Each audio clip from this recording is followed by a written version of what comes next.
আবু বকর ওমরে ফারুক বসা, আবু বকর রাদিয়াল্লাহু জিকির করতে করতে আল্লাহ রাসূলের ঘাড়ে। হাদিসে আছে না এগুলা? এটা ইহুদি জাতির স্বভাব, এইভাবে লাফালাফি করে। জিকির করতে লাফালাফি করলে বোঝা গেল জিকিরটা তার অন্তরে যায় নাই, এটা মুখে রয়েছে। জিকির অন্তরে গেলে তিনটার যে কোনো একটা ফল হবে। স্বাভাবিকভাবে জিকির করবেন, লাফালাফি করা, চিৎকার করা, নাচানাচি করা, এগুলা জিকিরের কোনো শান পদ্ধতি হতে পারে না।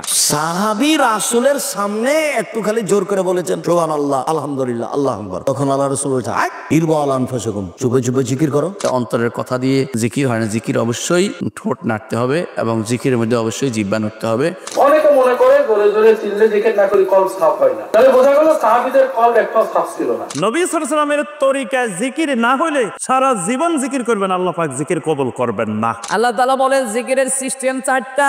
এবার আপনি নিয়ে আসেন, কোন আলেম নিয়ে আসবেন এই 4টা শব্দের ব্যাখ্যা, যদি নতুন কিছু দিতে পারে আমি ওইভাবে জিকির করব। নিয়ে আসেন। শুধু আল্লাহু আল্লাহু জিকির কোনো বর্ণনায় আসে নাই, কোনো নবী করেছে। তো হালাকায় জিকির মানে সুবহানাল্লাহ পড়েন, আলহামদুলিল্লাহ পড়েন, এগুলো না মহব্বতের সাথে জিকির করেন না, এগুলো বিদআতি জিকির। একটু আগে যে আপনারা বললেন শেষ বাক্যে যে আপনারা বলুন লা ইলাহা ইল্লাল্লাহ, শেষে যোগ হয়ে গেছে মুহাম্মদ রাসূলুল্লাহ, ওই অংশ জিকিরে যোগ হবে না। এমনি তো সবাকে নিয়ে জোরে জিকির করাই না যায়, জোরে জিকির করার প্রমাণের কোনো পথ নেই। তো সবাই যে দেখছি যে মোবাইলে দেখছি খালি চিল্লাচিল্লি করে জিকির করে লাফ দিয়ে বাসের উপরে উঠে যাচ্ছে। এখন করছে তো কি করবেন, এখন তো আমাদের তো কিছু করার নেই। সাহাবী রাসূলের সামনে একটু খালি জোর করে বলেছেন সুবহানাল্লাহ, আলহামদুলিল্লাহ, আল্লাহু আকবার। তখন আল্লাহ রাসূল বলেছেন ইরবা আলা আনফুসাকুম, চুপে চুপে জিকির করো। ইন্নাকুম লা তাদুনা সামাল্লাহ গায়েব, তোমরা যাকে ডাকছো ও বধির নয়, তোমরা যাকে ডাকছো ও অন্ধ নয়। চিল্লাচিল্লি কেন? চিল্লাচিল্লির একটাই জায়গা আছে, সেটা হলো হজ করতে গিয়ে ইহরাম বেঁধে জিকির করা, সেইটা জোরে অনুমতি দিয়েছে। লাব্বাইক উমরাতা নামে উমরার জন্য উপস্থিত, লাব্বাইক আল্লাহুম্মা লাব্বাইক, লাব্বাইক লা শারীকা লাক, লাব্বাইক ইন্নাল হামদা ওয়া নি'মাতা লাক ওয়াল মুলক লা শারীকা লাক, লাব্বাইক আল্লাহুম্মা লাব্বাইক, লাব্বাইক লা শারীকা লাক, লাব্বাইক ইন্নাল হামদা ওয়া নি'মাতা লাক ওয়াল মুলক লা শারীকা লাক। একবারে সৌদি আরবে পাহাড় ফাটিয়ে দিতে হবে, চিল্লে বলতে হবে। আমার নবীর সাহাবী ছিলেন 1 লক্ষের অধিক সাহাবী ইন্তেকালের সময়। এই সমস্ত সাহাবী আল্লাহর ওলি ছিলেন, আল্লাহর ওলি ছিলেন। এইরকম ওলি, জান্নাতের সার্টিফিকেট পাওয়া ওলি ছিলেন এরা। সূরা তাওবার 100 নম্বর আয়াতে আল্লাহ পাক সাহাবায়ে কেরামদেরকে জান্নাতের সনদ দিয়ে দিয়েছেন, সার্টিফিকেট দিয়ে দিয়েছেন। সুবহানাল্লাহ। তাহলে সার্টিফিকেট পাওয়া আল্লাহর ওলি ছিলেন এরা সবাই। কি বলেন? এই আল্লাহর ওলিগুলো জিকির, আল্লাহর জিকির করছেন কিনা বলেন দেখি। জিকির করি আল্লাহর ওলি হয়েছে। আচ্ছা, এই লক্ষাধিক সাহাবায়ে কেরাম যেই জিকিরটা করতেন, আল্লাহর জিকির করতেন, কোন তরিকায় করতেন? তরিকায় মুহাম্মদুর রাসূলুল্লাহ সাল্লাল্লাহু আলাইহি ওয়াসাল্লাম। এই জিকির করে যদি তারা আল্লাহ রাব্বুল আলামিনের সার্টিফিকেট পাওয়া ওলি হয়ে যেতে পারেন, আমি আপনি ওই মুহাম্মদুর রাসূলুল্লাহ সাল্লাল্লাহু আলাইহি ওয়াসাল্লামের তরিকায় জিকির করি, আল্লাহর ওলি হতে পারবো না কেন? তাহলে আল্লাহর জিকির হবে নবী সাল্লাল্লাহু আলাইহি ওয়াসাল্লামের তরিকা। নবী সাল্লাল্লাহু আলাইহি ওয়াসাল্লামের তরিকায় জিকির না হলে সারা জীবন জিকির করবেন, আল্লাহ পাক জিকির কবুল করবেন না। তাহলে একটু আগে যেটা বললাম, জিকিরের নিয়ত করি, চক্ষু বন্ধ করি, পিছনে নিয়ে কলবে ধাক্কা মারা, এই জিকির আল্লাহ রাসূল সাল্লাল্লাহু আলাইহি ওয়াসাল্লাম করছেন কিনা? আল্লাহ রাসূল সাল্লাল্লাহু আলাইহি ওয়াসাল্লাম করছেন এরকম জিকির? কোন সহিহ হাদিস তো দূরের কথা, দঈফ হাদিস তো দূরের কথা, কোন জাল হাদিসও আসে না। আমাদের দেশে জিকিরের পদ্ধতিগুলো দেখেন। প্রথম যখন আপনি ভর্তি হইবেন, ভর্তি হওয়ার পরে আপনার জিকির হবে পুরা বাক্যের জিকির। তখন হবে কি? লা ইলাহা ইল্লাল্লাহ। আপনি লা ইলাহা ইল্লাল্লাহ একা একা জিকির করবেন, এটা ইবাদত, এটা সুন্নাত। আল্লাহ রাসূল সাল্লাল্লাহু আলাইহি ওয়াসাল্লাম বলেন আফদালুজ যিকরি লা ইলাহা ইল্লাল্লাহ, সর্বোত্তম জিকির হলো লা ইলাহা ইল্লাল্লাহ। তবে এটা একা একা করতে হবে। 5 জন 10 জন মিলি একজনের নেতৃত্বে জিকির করবেন, বেদাতি জিকির। সাহাবায়ে কেরাম কখনো 2-4 জন মিলে একসাথে জিকির করেন নাই। আচ্ছা, কদিন গেছে এই জিকির করছেন, কিছুদিন এই জিকির হয়েছে, কিছুদিন হওয়ার পরে আপনার আবার প্রমোশন হয়েছে, এবার শরীয়ত থেকে আপনি চলে গেছেন তরিকতে। এবার আপনার জিকির পাল্টে যাইব। কেমনে পাল্টিব? এতদিন জিকির করছেন লা ইলাহা ইল্লাল্লাহ, এবার জিকিরের মাঝখান দিয়ে কাটি 2 ভাগ করে ফেলবেন। এবার লা ইলাহা দরকার নাই, এবার জিকির করবেন ইল্লাল্লাহ ইল্লাল্লাহ ইল্লাল্লাহ, আল্লাহ ছাড়া আল্লাহ ছাড়া আল্লাহ ছাড়া আল্লাহ ছাড়া। আল্লাহ ছাড়া কি? আর বুঝলাম অর্থ ঠিক নেই, যাই হোক আল্লাহর রাসূল সাল্লাল্লাহু আলাইহি ওয়াসাল্লাম যদি করতেন, আমার আপনার বুঝে আসুক আর না আসুক করতেই হবে। কিন্তু নবী সাল্লাল্লাহু আলাইহি ওয়াসাল্লাম, আমার নবী সাল্লাল্লাহু আলাইহি ওয়াসাল্লামের সাহাবীরা না করলে আর যত বড় বুজুর্গই করুক আমি আপনি করা যাবে না। কিছুদিন পরে 3 তলায় উঠে গেছেন, এবার জিকিরের আরো অর্ধেক বানাইতে হইব। ইল্লাল্লাহ থেকে এবার আসলেন আল্লাহ আল্লাহ আল্লাহ, ইল্লা বাদ দিয়ে দিলেন, এটারে আবার অর্ধেক করছেন, কারণ এখন আপনি 3 তলায়। কদিন পরে উঠে গেছেন 4 তলায়। 4 তলা কি হাকিকতে উঠে গেছেন, এবার আল্লাহরেও কাটি 2 ভাগ করা লাগবো। এবার জিকির করবেন হু হা হু হা হু হা। লা ইলাহা ইল্লাল্লাহ থেকে কাটতে কাটতে হু হা যায় পড়ছে। হু হা ও জিকির হয়ে গেছে বাংলাদেশে। হু হার অর্থ কি? কোন অর্থ আছে? এটাও নাকি আল্লাহর জিকির, কারণ সে হাকিকতে পৌঁছে গেছে। জিকিরের 4টা শব্দ আছে, সুবহানাল্লাহ, আলহামদুলিল্লাহ, লা ইলাহা ইল্লাল্লাহ, আল্লাহু আকবার। এই 4টা শব্দের বাইরে কোনো শব্দ জিকিরের নেই। হ্যাঁ, যদি থাকে ওগুলো দোয়া দরুদ, জিকির না। জিকির কি? আর ইবাদত যদি হয় অবশ্যই তার নির্ধারিত শব্দ থাকবে। জিকিরের অর্থ হচ্ছে 5টা প্রধানত, আরো অর্থ আছে, আমি প্রধান অর্থ পড়া কোরআন শরীফ ঘাটাঘাটি করে পেয়েছি 5টা। জিকির মানে কোরআন শরীফ, জিকির মানে উপদেশ, জিকির মানে নামাজ, জিকির মানে আল্লাহর আইন, জিকির মানে স্মরণ। এই 5টা, এর প্রত্যেকটা পক্ষে আবার কোরআনের আয়াত আছে। এবার জিকিরের পদ্ধতি সিস্টেম, আমাদের দেশে যে জিকিরের সিস্টেম চলছে, পদ্ধতি বিভিন্ন পীর সাহেব দেশে, আসলে এটা আসল ঠিক কিনা এটা কোরআন শরীফ বলা লাগবে। কে বলবে? আর কোরআনের ব্যাখ্যা হাদিস, হাদিস বলা লাগবে, নাকি আমার বাবা বললো এটা হবে না। জিকির যেহেতু ইবাদত, অবশ্যই এর সিস্টেম আছে, এর পদ্ধতি আছে। জিকিরের সিস্টেম পদ্ধতি কয়টা? কোথায় আছে? সূরা আরাফ 9 নম্বর পারা 15 নম্বর পৃষ্ঠা 13 নম্বর লাইনের 205 নম্বর আয়াতে আল্লাহ জানিয়েছেন, অযকুর রাব্বাকা ফি নাফসিকা তাদাররুহা ওয়া খিফাতা ওয়া দুনাল জাহরি মিনাল কওলি বিল গুদুবি ওয়াল আসাল ওয়ালা তাকুন মিনাল গাফিলিন। আল্লাহ তাআলা বলেন জিকিরের সিস্টেম 4টা পদ্ধতি। আল্লাহ 1 নম্বরে বলেন অযকুর রাব্বাকা ফি নাফসিকা, হে নবী আপনি যখন জিকির করবেন তখন মনে মনে। 2 নম্বরে তাদাররুহা, ভীত সন্তুষ্ট হয়ে, কান্না জড়িত কণ্ঠে। 3 নম্বরে খিফাতান, মৃদু স্বরে, ক্ষীণ আওয়াজে। 4 নম্বরে দুনাল জাহরি মিনাল কওলি, উচ্চ আওয়াজ চিৎকার বাদ দিয়ে। এবার আপনি নিয়ে আসেন, কোন আলেম নিয়ে আসবেন এই 4টা শব্দের ব্যাখ্যা যদি নতুন কিছু দিতে পারে আমি ওইভাবে জিকির করব। নিয়ে আসেন। যতগুলো জিকির করেন যেগুলো হাদিসে নাই, যেমন কিছু কিছু হুজুর জিকির শিখায় ইয়া রাহমাতাল লিল আলামিন, এটা কোনো জিকির না।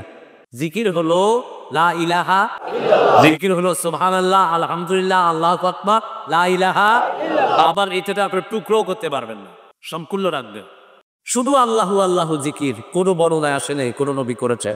ইদানিং আবার ইল্লাল্লাহ, শুধু ইল্লাল্লাহ না। আমার ভাইরা পরিপূর্ণটা বলবে। আশরাফ আলী থানভী রমজান নিজেও বলেছেন এই কালেমাটাকে ভাগ করে জিকির করা এটা সহি না, উচিত না। এটা আমরা সহিটা বলে দেব, কেউ যদি না করে সেটা তার উপর, ঠিক কিনা? জিকির নফল ইবাদত, ঠিক কিনা? জিকির করতে করতে স্টেজের উপরে উঠে যাবেন আপনারা সবাই, না এটা করবেন না। কারণ ফাযকুরুল্লাহ কামা আল্লামাকুম, জিকির ওইভাবে করো যেভাবে আল্লাহ শিখিয়েছেন। আল্লাহ কিভাবে শিখিয়েছেন? ওয়াযকুরু রাব্বাকুম ফি নাফসিক। দেখেন জিকির করার পদ্ধতি কোরআন থেকে শোনেন, মনে মনে করো, তাদাররুআন সবিনয়ে করো, খিফাতান ভীত বিহবল চিত্তে করো, দুনাল জাহরি মিনাল কওল অনুচ্চ স্বরে, বেশি আওয়াজ করে লাফালাফি করো না। এটা হচ্ছে জিকির করার পদ্ধতি। জিকির করার পদ্ধতি আল্লাহর হাবিব শিখালেন, আহাব্বুল কালামি ইলাল্লাহি আরবাআ, আল্লাহর কাছে সবচেয়ে প্রিয় কথা কয়টি? 1 নাম্বার সুবহানাল্লাহ, 2 নাম্বার আলহামদুলিল্লাহ, 3 নাম্বার লা ইলাহা ইল্লাল্লাহ, 4 নাম্বার আল্লাহু আকবার। এর চেয়ে শ্রেষ্ঠ জিকির আর হতে পারে? আবার আল্লাহর হাবিব সাল্লাল্লাহু আলাইহি ওয়াসাল্লাম বললেন, মান ক্বালা লা ইলাহা ইল্লাল্লাহ দাখালাল জান্নাহ, একবার লা ইলাহা বলে যে মরতে পারবে তার জন্য জান্নাত ওয়াজিব করে দিবে কে?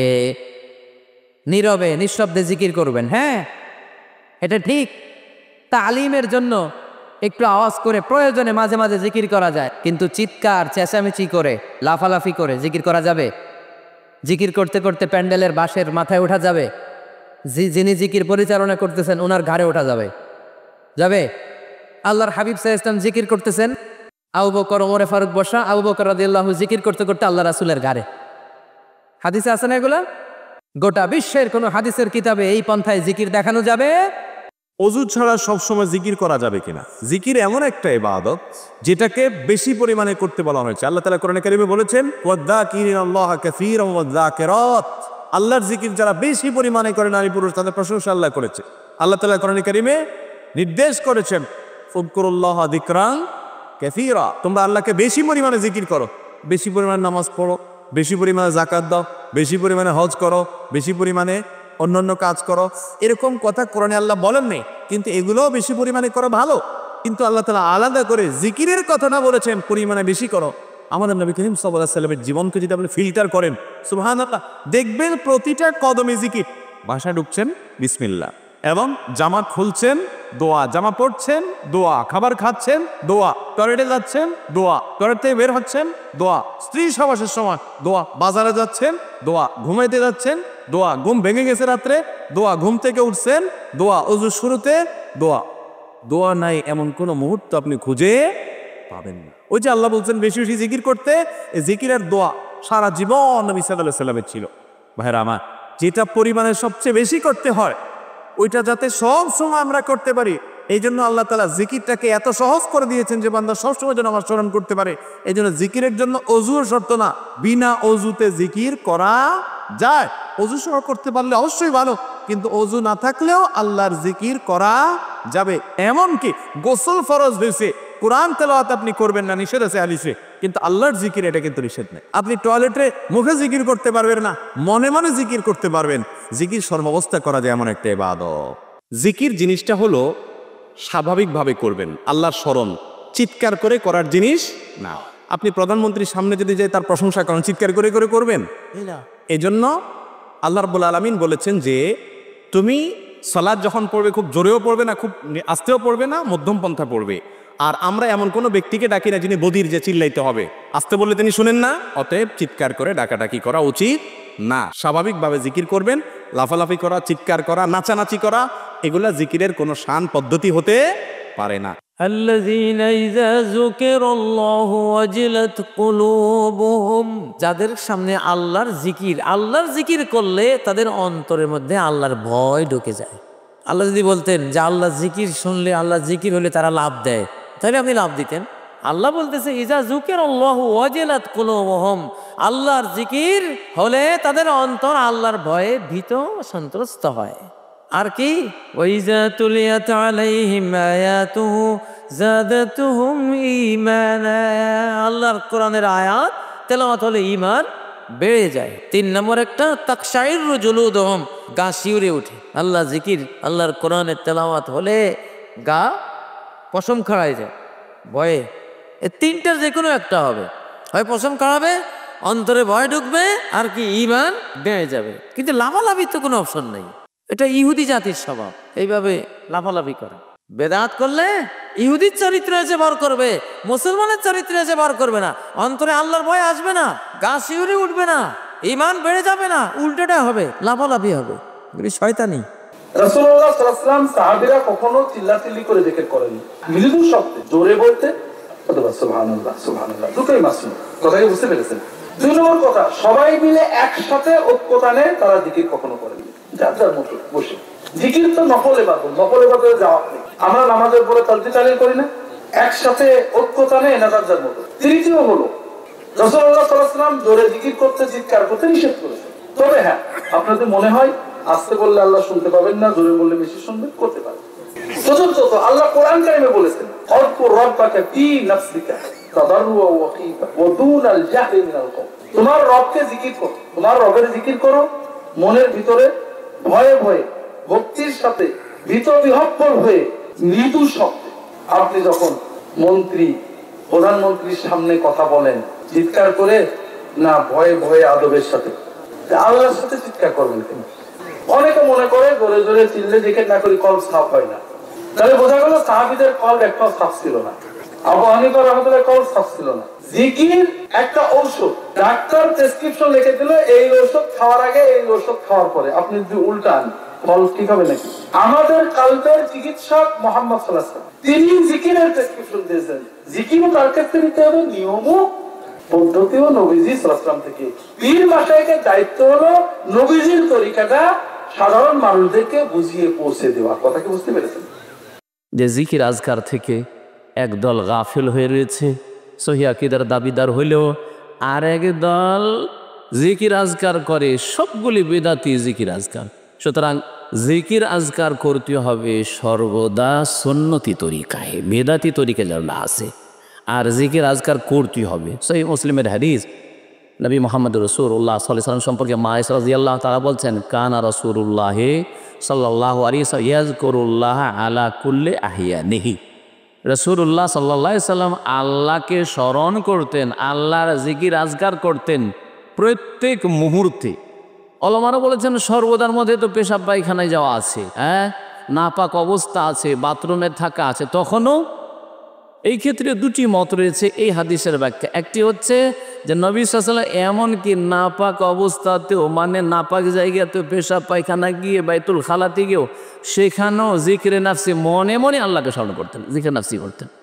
আর আরেকটি অর্থ হচ্ছে আলা কুল্লি আহিয়ানিহি, মানে সামান্য কিছু সময়ে, অর্থাৎ ওই নাপাক স্থানে বাথরুমে থাকার সময় ছাড়া সব সময় যতক্ষণ জাগ্রত অবস্থায় থাকতেন সবসময় আল্লাহ রাব্বুল জিকির আজকার করতেন। তাহলে চলতে ফিরতে কখনো সুবহানাল্লাহ, কখনো আলহামদুলিল্লাহ, কখনো আল্লাহু আকবার, কখনো লা ইলাহা ইল্লাল্লাহ, কখনো আস্তাগফিরুল্লাহ, কখনো সুবহানাল্লাহি ওয়া বিহামদিহি সুবহানাল্লাহিল আযীম, কখনো লা হাওলা ওয়ালা কুওয়াতা ইল্লা বিল্লাহ। এই রকমের তরবিয়ত নিজের করতে হবে। এই তরবিয়ত আর এই বেশি বেশি জিকির আজকার আপনাকে আমাকে পাপমুক্ত জীবন দান করবে।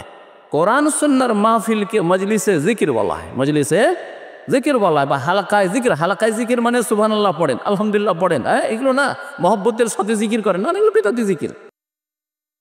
হালাকায় জিকির মানে এই যে বসে আছেন, একসাথে বসে কেউ আল্লাহ এবং রাসূলের কথা বলছে আর কেউ আল্লাহ এবং তার রাসূল সাল্লাল্লাহু আলাইহি ওয়াসাল্লামের কথা শুনছে, এই উদ্দেশ্যে যে এর মাধ্যমে আমার ফরজ এলেম হাসিল করব আর এই এলেমের মাধ্যমে আমার আমলকে সুন্দর করব।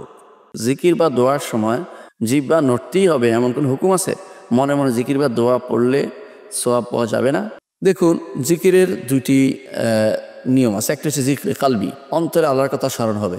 রাজুল যাকারাল্লাহ খালিয়ান ফাফাদাত আইনাহু, আল্লাহর কথা মনে স্মরণ হয়েছে, আখিরাতের কথা স্মরণ হয়েছে, এবং হাসরের মাঠের কথা স্মরণ হচ্ছে, কবর থেকে কিভাবে উঠবে, হাসরের মাঠে কিভাবে দাঁড়াবে প্রত্যেকটি মানুষ, এ কথা স্মরণ হওয়ার পরে চোখের পানি বের হয়ে গেছে। এর তো সব রয়েছে, এটাতে সব আছে। কি হবে সেটাতে? হাদিসে আছে যে সে আরশের নিচে ছায়া পাবে, বিরাট জিনিস, কিন্তু উপকারী যারা এরকম হয়। তাহলে এরকম মানুষকে উপকারিতা আছে, এটা কোনো সন্দেহ নেই। এই জিকিরকে বলে জিকিরে কালবি, অন্তরের জিকির, অন্তরের স্মরণ। এটা খারাপ না, এটা থাকতে হবে। কিন্তু জিকিরে লিসানি, যেটা যেমন সালাত পড়া, যেমন সুবহানাল্লাহ তাসবিহ পাঠ করা, অথবা যেমন আজান দেয়া, একামত দেয়া, এই যে কোরআন তিলাওয়াত করা, এগুলি কিন্তু তাকাই থাকলে হবে না। এগুলি শুধুমাত্র আপনি মনে মনে মন কলা খাবেন তা চলবে না। আপনাকে অবশ্যই সেটাকে মুখে আওড়াতে হবে, অর্থাৎ নিজে শোনার মতো পড়তে হবে। আপনি যদি কোনো নিজে না শোনেন, অর্থাৎ পড়ছেন শুধু ঠোঁট নাড়ছেন, তাও হবে না। আপনি আসলে জিহ্বা সহ নাড়তে হবে, ঠোঁট নাড়া নয়। আপনি জিহ্বা সহ নড়লে আপনি নিজেও শুনতে পাবেন। নিজে শোনার জন্য নিজে শব্দ করা নয়, নিজেকে বোঝা যে আমি এটা পড়েছি, এরকম হতে হবে। এর জন্য ঠোঁট এবং জিহ্বা নড়বে। তাহলে বোঝা গেল যে জিকিরের দুইটা পর্যায় আছে। অন্তরের জিকির যেটা আছে, অন্তর জিকির আদায় হবে, সেটা ঠিক আছে। কিন্তু যেই জিকির শরীয়ত চাচ্ছেন সালাতের মধ্যে, কোরআন তিলাওয়াতের মধ্যে, আজকার সকাল বিকালের জিকিরের মধ্যে, অথবা আপনার সালাতের পরের জিকিরের মধ্যে, অথবা তাসবিহ তাহলিল পাঠের মধ্যে, অথবা উন্মুক্ত যে সমস্ত জিকির আছে, লা ইলাহা ইল্লা আনতা সুবহানাকা ইন্নী কুনতু মিনাজ জালিমিন, সেগুলো কিন্তু অন্তর দিয়ে পড়লে হবে না, সেগুলো মুখে তেলাওয়াত করতে হবে। অর্থাৎ সেগুলো আপনার শব্দ করে বের হতে হবে। অন্তরে পড়লে সেটা হাদিসুন নফস হয়, সেটা এটা পড়া হয় না, অর্থাৎ এটা অন্তরের কথা হয়, সেটা অন্তরের কথা দিয়ে জিকির হয় না। জিকির অবশ্যই ঠোঁট নাড়তে হবে এবং জিকিরের মধ্যে অবশ্যই জিহ্বা নাড়তে হবে। শুধুমাত্র আপনি জিহ্বা নাড়লেন, ঠোঁট নাড়লেন না তাও না, ঠোঁট নাড়লেন জিহ্বা না তাও না, ঠোঁট এবং জিহ্বা উভয়টাই নাড়তে হবে, সেটা হচ্ছে জিকির।